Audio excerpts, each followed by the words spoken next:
It's easy to understand why people exercise their bodies. Your physical appearance is observed every morning when you take a look into the mirror. However, your mind is different. Unlike the body, its maintenance is not as obvious. In today's video, I'm going to go over 8 practical ways to expand your mind and become a mental juggernaut. Number 8. Hang out with insightful people. Let's assume you hung out with Michael Jordan back in '96, right? And you followed him around and did what he did. It's safe to say you'd be able to get some buckets right now. You'd be able to dunk on people's heads. Let's say you hung out with Gordon Ramsay. You withstood his abuse and you saw what he did and learned from him. You'd probably be able to make the best damn scrambled eggs in your city, wouldn't you? Okay, this is because of the law of averages. We become like the people we associate with, right? We become like the people we hang out with. So if your friends are not insightful, if the most interesting thing they have to talk about is Game of Thrones theories about Daenerys Targaryen being a chupacabra or something, perhaps it's time for you to find some new friends, right? Find some people that are going to challenge your presumed beliefs, that are going to make you think higher level thoughts. Now, there's never been an easier time. You got the leverage of the internet, baby. You got Facebook, you got social media, you got niche forum groups. If you want to find your clan, you can and you will.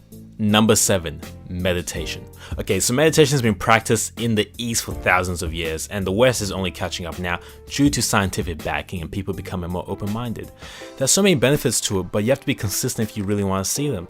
Now, some of the benefits include increased ability to focus, increased emotional stability, reduce stress, and one of the newest studies is finding that meditation actually increases your gray matter in your brain. Isn't that crazy? The gray matter in your brain that actually increases when you meditate. Now, the reason I tell people to meditate if they want to become more insightful is because it enhances your ability to become more meta-aware. It increases meta-awareness, the ability to kind of step outside of yourself and see yourself as an observer.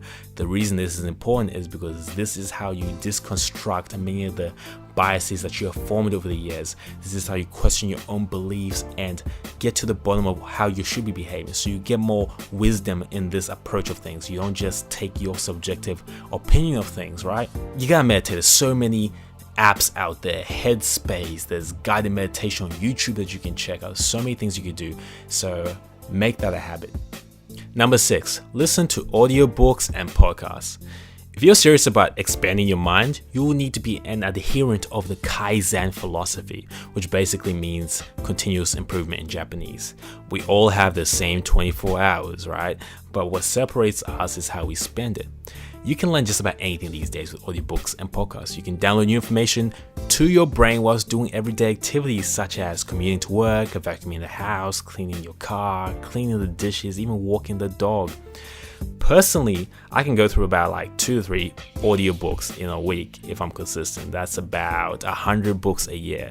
Can you imagine how different your mind will be if you're going through 100 books a year? Even if you just do 30 books a year, that's a lot better than the average person. The average person is doing like no books a year, right?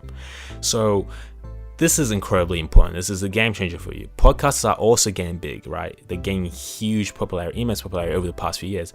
The advantage to listening to podcasts is they can cover specific topics that are normally difficult to research, right? Now, some places where you can get some audiobooks, like you can get audiobooks on YouTube. You can get proper audiobooks from authors from Audible. I'll put a little cheeky 1-month affiliate link, shameless plug, in the bio. You can go to iTunes to listen to podcasts. You can go to SoundCloud. There's lots of places where you can get this material. The important thing is that you're getting it. It doesn't matter how you do it, but just get it in. Number 5, read biographies. You might never become a boxing legend or blow hundreds of millions of dollars on strippers and fancy cars, but you can learn the lessons from Mike Tyson from his biography. You might not become the president who spent 27 years in prison fighting apartheid, but Nelson Mandela's biography might have something to say about it. You didn't win the Mr. Olympia, become an award-winning actor, or the governor of California, but Arnold Schwarzenegger biography might tell you what that's like. See, biographies are important because they allow you to consider context that you normally wouldn't consider, right? They allow you to learn the lessons and the insights of insightful people. You don't have to live their lives. You don't have to live 20 different lives to gain the knowledge from it. You just read 20 different biographies and gain the insight. Of course, you're not going to gain as much experience or knowledge as the person who's lived through it, but you're definitely going to be better off because of it. Now, there's a number of tools that you can use. I've found this really cool link from Goodreads, which has got a list of 784 of the top rated biographies, and that's a good place to start. Number 4, watch documentaries. Here's a little interesting story. I had an elective subject for my engineering course. It was astronomy. Now, I did not study for this subject too hard, but I managed to get a distinction in the subject. Why was that? It's because I watched a whole bunch of documentaries on astronomy when I was younger. When I was a kid, I watched documentaries on Nat Geo Discovery Channel talking about gravitational waves, black holes, and all that stuff, which coincidentally was the stuff that the subject was on. So I already had the prior knowledge. Now, a lot of my friends were very curious as to how I attained this, but I'm telling you the secret: documentaries. You see, documentaries are a fun way to expand your mind, especially during your downtime. The good thing about them is that they don't seem like you're doing work, right? People can't stand reading because it seems like work. Your eyes burn, they start watering. It's just boring a lot of the times. It reminds them of school, but documentaries offer an alternative to the usual means of education. You can find some good quality information in them as well. You can watch a range of documentaries on different things. Now, IMDb has a useful list full of the highest rated documentaries that you can check out. You can also watch documentaries on YouTube. There's a bunch of playlists that have Nat Geo and Discovery Channel documentaries, and this cool website called topdocumentaries.com, no affiliate. It's got a whole bunch of free ones that you could also watch. Number 3, read philosophy. Reading philosophy is easily one of the best ways to expand your mind. Philosophy is derived from Greek and means love of wisdom. So if you love wisdom, you can't ignore it. Philosophy challenges you to question many things in your life through the use of reason. The capacity of reason is one of the special human endowments that distinguishes us from animals. If you wish to expand your mind, you must learn to reason and use critical thinking to gain clarity. Philosophical inquiry can lead you to entertain deeper thoughts than you have ever imagined. You might find yourself in the shower asking questions such as, if I could change one thing about the world, what would it be? What single piece of advice should we offer to a newborn infant? And also, what's true happiness? Luckily for us, we can also read the ideas and conclusions made by some of the greatest thinkers who have ever lived.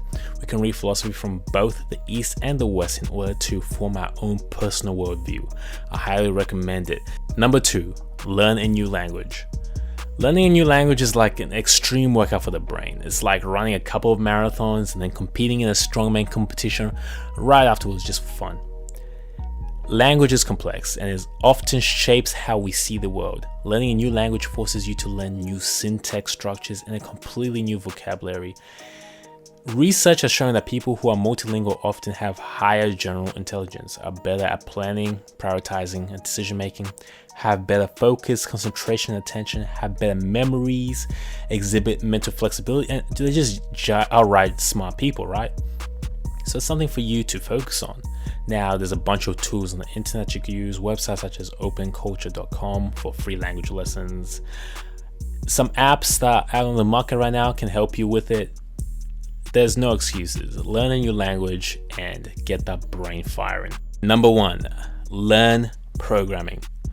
Programming, much like learning a new language, can be incredibly taxing on the brain. Steve Jobs famously said, "Everybody in this country should learn how to program a computer because it teaches you how to think."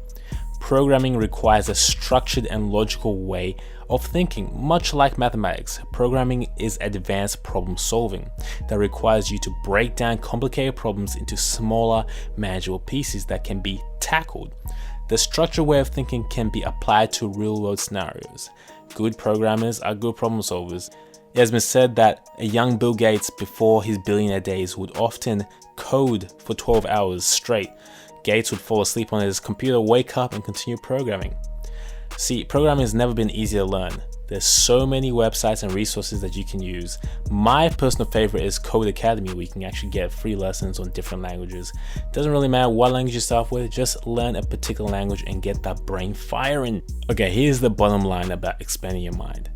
Expanding your mind is not rocket science. There is one common denominator in everything I've listed in this video.